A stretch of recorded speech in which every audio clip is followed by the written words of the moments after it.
Buhay OFW, usapang dormitory naman tayo. Hello guys, ako nga pala si Abby Bicolana, isang OFW dito sa Taiwan. Hindi man lahat pero karamihan sa mga nagtatrabaho sa company, nakatira talaga sa dormitory. Sa company kung saan ako nagtatrabaho, sama sa kinakalta sa sahod namin, ang dormitory.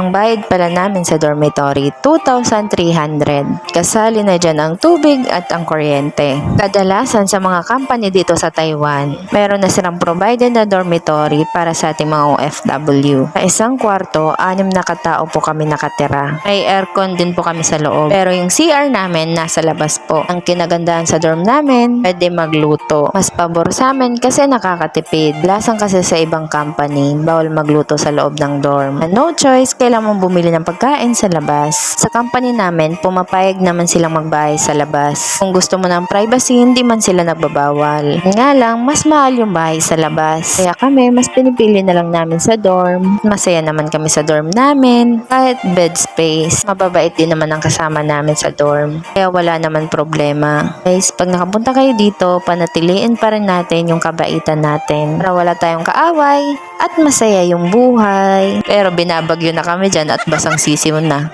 Like and follow my page. Thank you for watching. Bye!